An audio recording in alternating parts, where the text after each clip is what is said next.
Bienvenue dans Inside News Review. Au début de ce mois, la circulation d'un document confidentiel déclenche un tollé national. Le texte attribué au contrat numéro 25 CAB VPM Mines Intercédé Cassis CLB JI 424-2025 révèle une redevance supplémentaire de $30 appliquée à chaque passager des vols internationaux en RDC, conclu entre les autorités congolaises et Securiport LLC. Cette charge s'ajoute aux $55 du GoPass pour atteindre $85 par voyageur. La réaction officielle, suivie de déclarations contradictoires, amplifie la tension. Une communication gouvernementale évoque l'absence de toute nouvelle taxe. Une conseillère parle d'allégations infondées attribuées à des adversaires politiques. Un ministre précise qu'il s'agirait uniquement de digitaliser une redevance déjà existante. La cohérence du discours public soulève une question centrale. Qui dit vrai? Cette édition examine les faits, analyse le contrat et met en évidence les défaillances institutionnelles à l'origine de la controverse. Analyse complète dans un instant. Commençons par les faits vérifiables. Le contrat existe, signé le 18 octobre 2025 par deux vice-premiers ministres, Jacquemain Chabani pour l'intérieur et Jean-Pierre Bemba pour les transports. Le partenaire, Securiport LLC, entreprise américaine spécialisée dans la sécurité frontalière. L'objet du contrat, moderniser le contrôle biométrique, lutter contre la fraude documentaire, former les agents de la Direction générale de migration. Le financement, une redevance de $30 par passager des vols internationaux. La collecte sera assurée par les compagnies aériennes via le système IATA. La répartition des revenus, 85% pour Securiport, 15% pour l'État congolais. Ces chiffres proviennent de l'article 38 du contrat consulté par les médias. Sur 570 000 passagers internationaux annuels, la redevance génère $17,1 millions. Securiport empoche 14 millions, l'État reçoit 2,56 millions. Le démenti gouvernemental affirme qu'il n'y a aucune nouvelle taxe. L'argument, cette redevance existait déjà, intégrée au billet via l'IATA, et Securiport ne fait que digitaliser sa collecte pour améliorer la traçabilité. Cet argument pose trois problèmes factuels. Premier problème, si cette redevance de $30 existait déjà, pourquoi les compagnies doivent-elles désormais la percevoir explicitement? Pourquoi Radio Okapi, Afrique.com et l'ACP rapportent-ils tous qu'elles s'ajoutent au GoPass, portant le total à $85? Deuxième problème, aucune source, aucun texte réglementaire antérieur au contrat Securiport ne mentionne une redevance DGM de $30 intégrée au billet. La seule redevance connue est le GoPass de $55 géré par la RVA.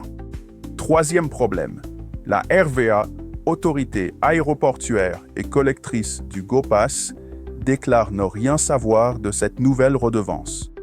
L'ACP cite un responsable, la Régie des voies aériennes n'est au courant de rien. Comment une redevance qui existait déjà peut-elle surprendre l'opérateur technique des aéroports? Le démenti gouvernemental n'est donc pas une clarification. C'est une manœuvre de communication pour éviter la responsabilité politique d'annoncer une nouvelle charge fiscale et de justifier un contrat où 85% des revenus partent vers une société étrangère. Les passagers congolais payent déjà $55 de GoPass depuis 2009. Cette redevance devait moderniser les infrastructures aéroportuaires. Bilan après 16 ans, $360 millions collectés, mais l'aéroport de Ndjili reste vétuste. Le magazine Eshima résume 15 ans de ponction pour des aéroports toujours en ruine. La nouvelle redevance porte le total à $85 par trajet international. Pour un aller-retour à l'étranger, un passager débourse $115 en taxes aéroportuaires seul, sans compter le prix du billet. Dans un pays où le salaire minimum dans la fonction publique atteint $100 mensuels, cette charge exclut une large partie de la population des voyages internationaux. Les familles de la diaspora, source importante de devises, réduiront leurs visites. Le secteur touristique et les investisseurs étrangers percevront un signal négatif. La RDC rejoint ainsi le groupe des pays africains taxes aéroportuaires les plus élevées, nuisant à son attractivité économique. Examinons le partenaire choisi. Securiport LLC, basé à Washington, D.C., opère dans plusieurs pays africains sous des contrats similaires. L'entreprise promet des solutions de sécurité frontalière clés en main, financées via des redevances sur les passagers. Le bilan africain de Securiport soulève des questions. En Gambie, le Bureau national d'audit a publié un rapport accablant en 2022. Absence d'appel d'offres publics, processus contractuel opaque, exemption fiscale irrégulière accordée à Securiport. Le président Adama Barrow a dû ordonner une révision du contrat suite aux pressions publiques en septembre 2022. Au Mali, une enquête judiciaire pour corruption et détournement de fonds a été ouverte en 2023. L'ancien ministre de la Jeunesse et des Sports, Aouna Modibo Touré, a été inculpé dans l'affaire Securiport et placé sous mandat de dépôt en octobre 2023. Il a obtenu une liberté provisoire contre une caution de 800 millions de francs CFA en février 2024. Au Sénégal, les médias locaux ont dénoncé des irrégularités contractuelles et un manque de transparence dans les processus d'attribution. En avril 2025, Intelligence Line, plateforme spécialisée dans l'analyse des risques d'entreprise, conclut: Securiport LLC impose un fardeau financier lourd sur les gouvernements partenaires avec des frais excessifs et une transparence limitée. L'entreprise fait face à des risques réputationnels et juridiques croissants. Le modèle commercial de Securiport repose sur un partage des revenus hautement favorable à l'entreprise. Le ratio 85-15 appliqué en RDC dépasse les standards internationaux des partenariats publics-privés où les proportions habituelles oscillent entre 50-50 et 60-40 en faveur du partenaire privé dans les premières années. Avant un rééquilibrage progressif vers l'État, voilà le partenaire que le gouvernement congolais a choisi. Sans appel d'offres public, sans consultation de l'autorité aéroportuaire, sans débat parlementaire. Le scandale Securiport révèle un problème structurel grave, la confusion des compétences en matière de fiscalité aéroportuaire. 3 entités interviennent simultanément sans coordination apparente. La Régie des voies aériennes gère les infrastructures aéroportuaires et collecte le GoPass de $55. Elle relève du ministère des Transports. La Direction générale de migration assure le contrôle frontalier et l'identification des voyageurs. Elle relève du ministère de l'Intérieur. Le ministère des Transports supervise l'ensemble du secteur aérien et les opérations aéroportuaires. Le contrat Securiport a été signé par les vice-premiers ministres de l'Intérieur et des Transports sans consulter la RVA. Cette autorité aéroportuaire, opérateur technique sur le terrain, déclare ne rien savoir de la nouvelle redevance. Cette situation crée une anarchie réglementaire. La RVA a signé son propre contrat de sécurité avec Westminster Aviation Security Service pour rénover les équipements de contrôle. Securiport intervient pour la DGM sur les mêmes plateformes. 2 sociétés privées, 2 ministères, 2 redevances, aucune coordination. Qui supervise réellement la sécurité aéroportuaire? Qui audite les recettes? Qui garantit que les montants collectés correspondent aux taxes déclarées? Les normes internationales apportent une réponse claire. L'Organisation de l'aviation civile internationale préconise un modèle institutionnel où une seule autorité aéroportuaire centralise la gestion des infrastructures, la collecte des redevances et la coordination des services de sécurité. Cette autorité peut être une agence publique autonome ou une régie nationale placée sous la tutelle du ministère des Transports. Dans ce modèle, la sécurité frontalière et le contrôle migratoire restent des prérogatives de la DGM. Mais les aspects opérationnels liés aux plateformes aéroportuaires, incluant la collecte des redevances, relève de l'autorité aéroportuaire unique. Exemple concret. Au Rwanda, la Rwanda Civil Aviation Authority centralise la gestion des aéroports, collecte toutes les redevances et coordonne les services de sécurité en partenariat avec l'immigration. Un seul guichet, une seule chaîne de responsabilité. Au Maroc, l'Office national des aéroports gère l'ensemble des plateformes, collecte les taxes et travaille avec la Direction générale de la Sûreté nationale pour les contrôles frontaliers. Les compétences sont clairement délimitées. En Éthiopie, l'Ethiopian Airports Enterprise supervise toutes les opérations aéroportuaires, y compris la sécurité, en collaboration avec l'Ethiopian Federal Police. Les revenus passent par un compte unique audité par le ministère des Finances. La RDC doit adopter ce modèle. La solution consiste à créer une autorité congolaise de l'aviation civile et des aéroports, fusion de la RVA actuelle et des services aéroportuaires de la DGM. Cette autorité unique, placée sous la tutelle du ministère des Transports, centraliserait la gestion des infrastructures, la collecte de toutes les redevances aéroportuaires et la coordination des services de sécurité. La DGM conserverait ses prérogatives régaliennes sur le contrôle migratoire et l'identification des voyageurs, mais interviendrait sur les plateformes sous coordination de l'autorité aéroportuaire. Les revenus collectés seraient versés sur un compte unique du Trésor public, audité annuellement par la Cour des comptes et affecté par le Parlement via le budget national. Ce modèle existe. Il fonctionne ailleurs en Afrique. Il garantit la transparence, élimine les doublons, prévient la corruption et affirme la souveraineté nationale sur les ressources fiscales. Le contrat Securiport pose une question fondamentale. Pourquoi l'État congolais externalise-t-il systématiquement ses fonctions régaliennes à des partenaires étrangers? Le contrôle migratoire, l'identification biométrique, la sécurité frontalière sont des prérogatives souveraines. Ces fonctions génèrent des données sensibles sur les mouvements de population, les flux économiques, les risques sécuritaires. Confier leur gestion à une société privée étrangère crée une dépendance stratégique. Le modèle Build Operate Transfer présenté comme justification est trompeur. Securiport ne finance rien avec ses propres fonds. L'entreprise investit avec l'argent collecté auprès des passagers congolais, tout en s'octroyant 85% des revenus. Le risque financier repose entièrement sur les citoyens.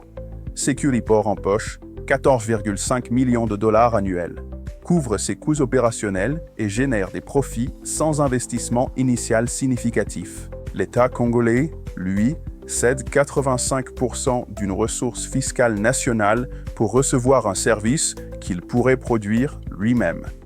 Sur un contrat de 10 ans, la perte atteint 145 millions de dollars. Des alternatives existent. L'acquisition de systèmes biométriques ne nécessite pas un partenariat léonin. Des entreprises chinoises comme Hikvision, des firmes indiennes comme Tata Consultancy Services. Des sociétés européennes comme Thales proposent des solutions complètes à des coûts de marché. Ces fournisseurs vendent des équipements, assurent des formations et offrent du support technique sans exiger 85% des recettes fiscales.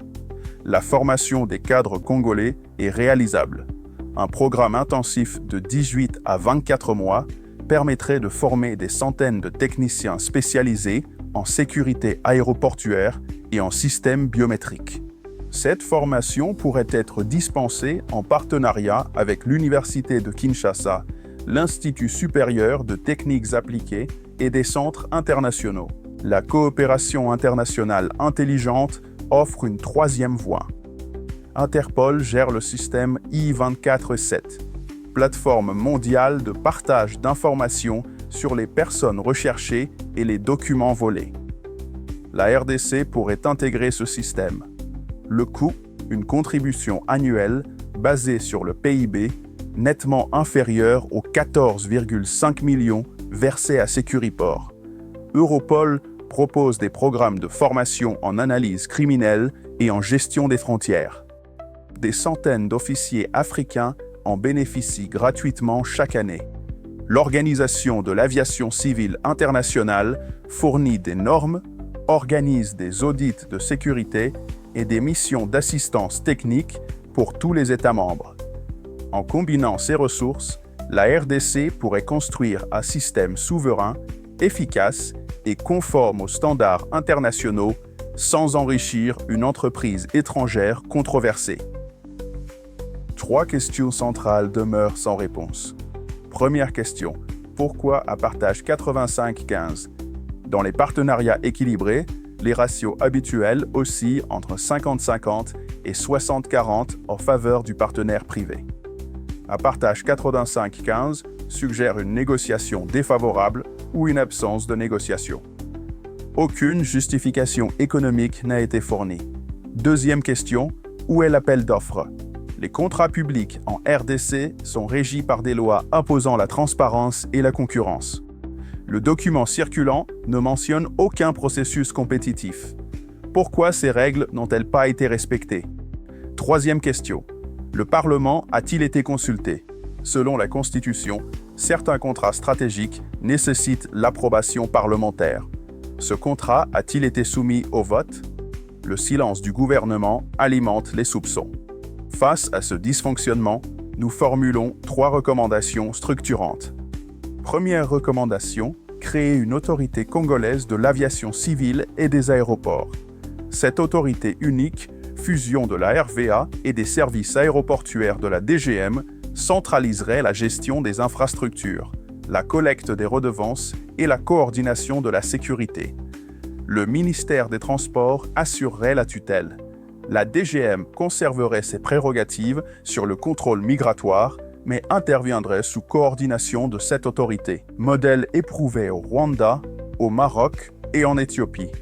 Les normes de l'OACI fournissent un cadre précis. Deuxième recommandation, suspendre le contrat Securiport et lancer un appel d'offres transparent si un partenariat privé reste nécessaire. Le processus doit être public, compétitif et surveillé par la société civile. Si le contrat actuel est maintenu, renégocier les termes. Partage 50-50 minimum, clause de révision tous les 3 ans, transfert progressif vers un contrôle congolais total après 5 ans. Si Securiport refuse, résilier le contrat et développer une solution nationale avec les 17,1 millions de dollars annuels générés par la redevance. Troisième recommandation, établir des partenariats techniques avec Interpol, Europol et l'OACI. Intégrer le système I-24/7 d'Interpol pour le partage d'informations transfrontalières. Bénéficier des formations Europol en analyse criminelle et gestion des frontières.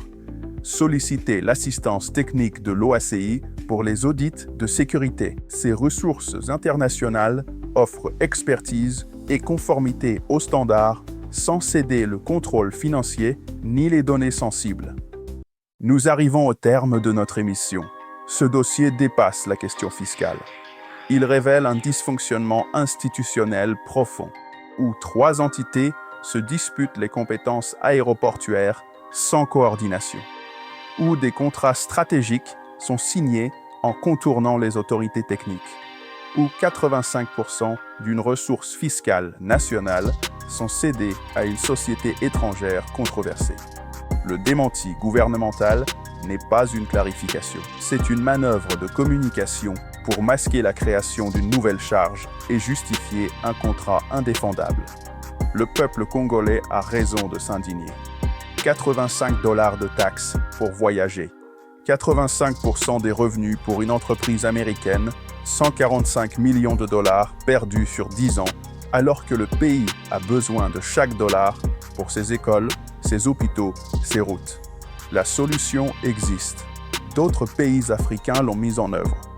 Une autorité aéroportuaire unique. Des compétences clairement délimitées. Des partenariats techniques avec les organisations intergouvernementales. Un contrôle souverain sur les ressources fiscales et les données sensibles. La RDC possède les ressources humaines et financières nécessaires. Ce qui manque, c'est la volonté politique de les mobiliser et de croire en ses propres citoyens. Inside News continuera de suivre ce dossier. Nous interpellerons les autorités, nous donnerons la parole aux experts indépendants, nous exigerons la transparence.